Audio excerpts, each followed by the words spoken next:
do you really want to be fucking Taylor Swift? Like, really? You know, people come here with these general dreams and ideas that then when you've been here for a while, those things start to change. And if you really, really want to be Taylor Swift, I'm just using that as an example. Yeah. Then you better fucking work your ass off. Absolutely. In all respects, right? And like, but if that isn't what you want, by the way, I don't want to go to the supermarket and be hassled by everybody or not be able to go to the supermarket at all. Yes. Right? Yes. That's actually not something I want. I think in a lot of ways, that really, really high level of fame is extremely toxic. Extremely toxic. So, I'd like to be like just right underneath that. Not quite. Yeah. No. I still want to be successful. Don't get me wrong. Yeah. But it's like, okay, if I can align my actions with wanting what I want in a very specific sense, then I'm not going to feel overwhelmed and bogged down by having to work my ass off all the time in order to achieve that level. Because ultimately, I still want to live my life. I want to have a family. Like, I want to enjoy my life. I want to go out and spend time in nature and have wine with my friends and laugh all night. Like, I want to actually live. I don't just want to be a part of the machine.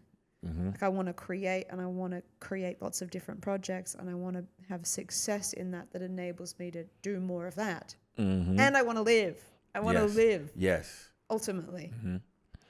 I love that. I love that you talked about having your dreams aligned with your actions, because a lot of times people aren't doing that. Like, people have these big dreams and then they're like out partying every night and whatever. And it's like, it's not going to happen. You can't be Taylor Swift and party every night. It just doesn't, you know, but it's like, if you want to party every night and you understand what you can realistically accomplish and like, that's what you want to do, cool. Yeah. You know, but I think a lot of times when disappointment comes, dissatisfaction, we're unhappy with our lives, it's because our idea of, you know, what is possible versus what we're actually doing is lopsided. You know, it's like we're not keeping it straight. Like I said, we think that, you know, okay, I can achieve these big things, but also I can hang out all the time too. It's like also true that, you know, we're brainwashed a little bit. I think particularly American culture.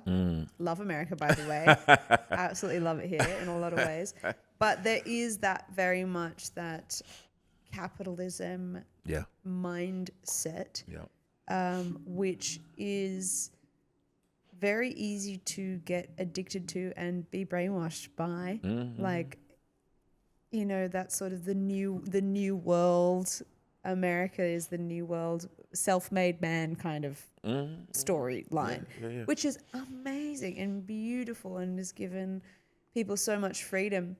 I think there's a few issues with it. One is that it's a very individualistic culture. So it's each man for himself, right? When actually we live in a community-oriented society, or at least we should be orienting to the community, lifting everybody else up with us. Yeah. And the other side is that fundamentally, if we don't achieve these big dreams, there's something wrong with us. And so it's like, okay, what if I adjusted my thinking? Get out of the brainwashing of capitalism and patriarchy and start to think about truly from a soul perspective what it is that I want, the kind of impact I want to have on the world, what really matters. And sometimes it's not all of the things that you thought it was. Right. You know, like sometimes you have to be careful, right? Because you have to get really clear and quiet to hear what those things are, separate from the conditioning. Because, of course, it's also easy to then be cowardly and be like, think small at the same time. So there has to be like a balance of it, I think.